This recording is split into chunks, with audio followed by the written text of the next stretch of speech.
PTI virtual fund raising telethon के जरिए क्या हासिल करना चाहती है? देखिए, वो पैसे इकट्ठा करना चाह रहे थे इलेक्शन के लिए। सवाल ये है कि जो टेलीथॉन हुआ हम्म। है, उसमें सिर्फ 10 करोड़ रुपए वो कहते हैं इकट्ठे हुए हैं। हालांकि मेरे मुताबिक 10 करोड़ के वादे हुए हैं, इकट्ठे तो नहीं हुए। लोगों ने ऐलान किया है ना, तो अमूमन टेलीथॉन्स में जो ऐलानात होते हैं उनमें 50% भी मैच्योर हो जाए तो बड़ी बात है। ये हमने जब फ्लड के इमरान खान ने खुद टेलीथॉन किए थे कि जी मैं टेलीथॉन से पैसे इकट्ठे कर रहा हूं, तो बाद में साबित हुआ था कि उनमें से 50% पैसे भी नहीं आए थे जो टेलीथॉन में वादे हुए थे। लोग जो है नंबर बनाने के लिए ऐलान तो कर देते हैं लेकिन बाद में पैसे नहीं देते हैं। अब सूरत हाल ये है कि इन टेलीथॉन में तो ऐलान ही सिर्फ 10 करोड़ रुपए का हुआ है। पहले तो 10 करोड़ एक बंदा दे देता था। ओवरसीज से सिर्फ $44,000 आए हैं। जो $44,000 आप खुद हिसाब लगा लें, 2 करोड़ रुपए भी नहीं बनते हैं। 3 करोड़ रुपए ये कह रहे हैं पाकिस्तान से आए हैं। मेरे हिसाब से को 5-6 करोड़ रुपए इकट्ठे हुए हैं, 10 करोड़ रुपए नहीं के ऐलानात हुए हैं। तो ये टेलीथॉन बुरी तरह नाकाम हुआ है। मुझे तो लगता था ओवरसीज जो है वो लाखों डॉलर जो है वो निछावर कर देंगे पीटीआई पर इस वक्त के उसने इलेक्शन लड़ना है। इतने बुरे हालात में तो लाखों डॉलर पाकिस्तान बदलो .com पे आ जाएंगे जो इन्होंने वेबसाइट बनाई है। लेकिन आए पे लोगों ने पैसे नहीं दिए हैं। वो भाई 3 करोड़ रुपए पाकिस्तान से इकट्ठे हुए हैं। 9 मई से पहले 3 करोड़ का तो एक टिकट बिक रहा था पीटीआई का। 3 करोड़ तो साकिब निसार साहब टिकट लेकर देने का ले लेते थे। 3 करोड़ क्या, लोगों ने 10-10 करोड़ दे के पीटीआई का टिकट लिया है। तो अब आप 3 घंटे की टेलीथॉन में 3 करोड़ इकट्ठा कर रहे हैं, तो थोड़ा बड़ी लोगों ने बड़ी पैसे बोलियां लग जमा, रही थी उस वक्त।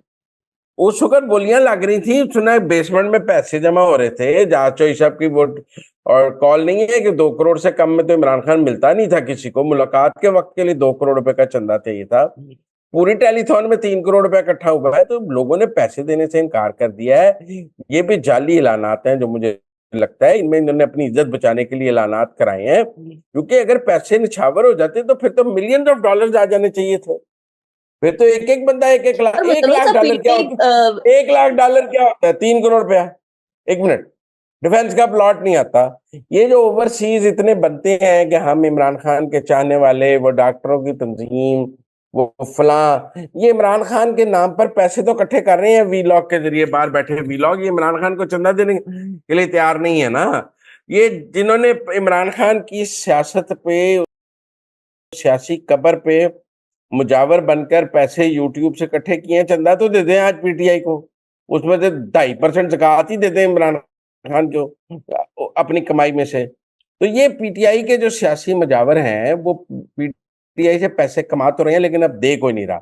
मुझे लगता है टेलीथॉन ने पीटीआई के लिए खतरे की घंटियां बजाई हैं कि लोग अब उनको पैसे भी देने को तैयार नहीं। और ओवरसीज में लोग अब पैसे दे दे के थक गए हैं।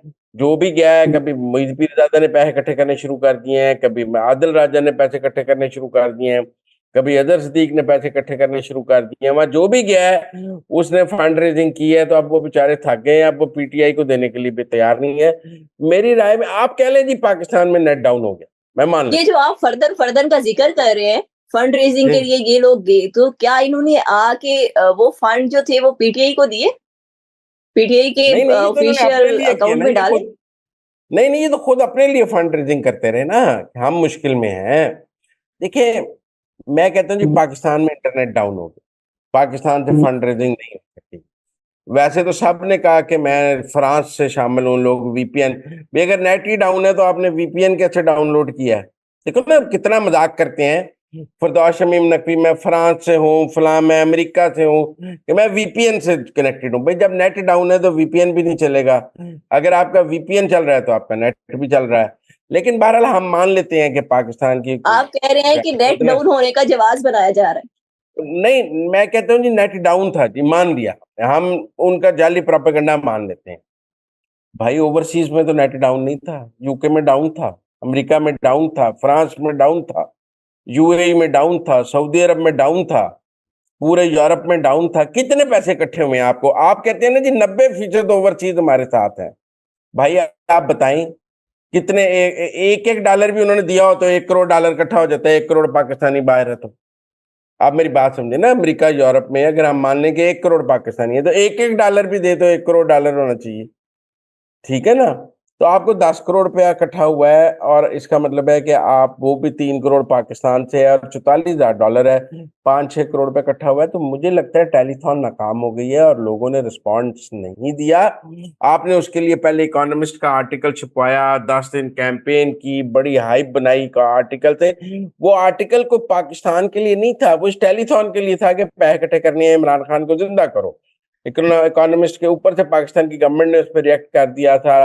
ये एक कैंपेन थी इकोनॉमिस्ट का आर्टिकल पैसे इकट्ठे करने के लिए, लेकिन पैसे नहीं इकट्ठे हुए। और मैं समझता हूँ कि ये बड़ी परेशानी की बात है। अगर पीटीआई को लोगों ने चंदा देना बंद कर दिया तो ये तो इमरान खान पीटीआई बंद कर देगा। फिर वो पीटीआई क्यों चलाएगा अगर लोगों ने पीटीआई को चंदा ही नहीं देना? तो अपने पल्ले से तो नहीं चला सकता वो। पीटीआई की टेलीथॉन फंड रेजिंग जो है वो नाकाम हो गई है। अच्छा मुज़म्मिल साहब, तीसरी अंदर की खबर बताएं कि ये मफरूरों और इश्तहारियों के कागजात कैसे मंजूर हो गए? यार ये मैं भी बहुत परेशान हूँ कि मेरा मतलब है कि ये हाई ट्रिब्यूनल्स ने किया क्या है? मतलब आपने मफरूरों और इश्तिहारियों के कागज मंजूर करके उनको कहा कि इलेक्शन लड़ने चले जाएं। मतलब जो बंदा कानून के सामने सरेंडर करने को तैयार नहीं, जमानत कराने को तैयार नहीं, जो बंदा कानून के सामने पेश होने को तैयार नहीं, आपने उसके कागजात मंजूर कर लिए लोगों के। तो ये तो ट्रिब्यूनल्स ने बहुत ज्यादती की है और मैं समझता हूँ बड़ी सरीहन कानून की खिलाफवर्जी की है।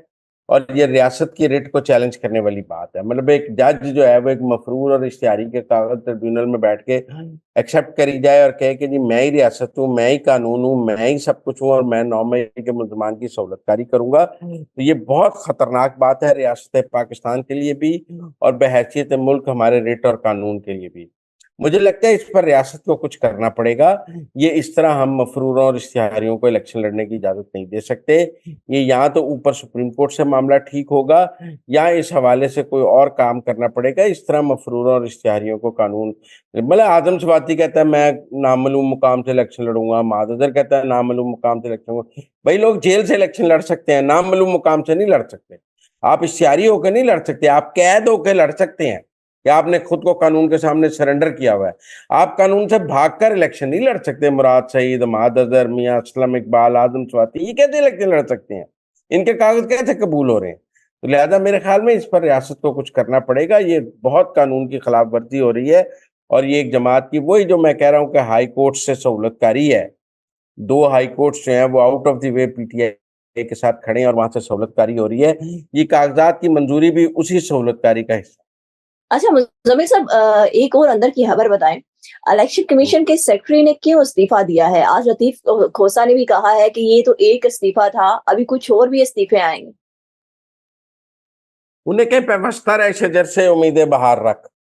वो बीमार थे, हॉस्पिटल दाखिल हुए हैं, खराबी सेहत है, आगे इलेक्शन है, 16-16, 18-18 घंटे सेक्रेटरी को काम करना पड़ेगा।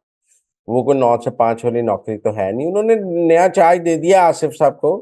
इससे इलेक्शन मुलतवी होने का कोई चांस नहीं है। जो लोग ये उम्मीदें लगाए बैठे हैं ना कि इसके नतीजे में इलेक्शन मुलतवी हो जाएगा, वो बिलावल का ये बात याद रखें कि अक़वाम मुत्तहिदा से करारदाद नहीं है, इलेक्शन 8 फरवरी को होने ही होने। बिलावल को ये बात पता है तो फिर बाकी सबको पता होनी चाहिए।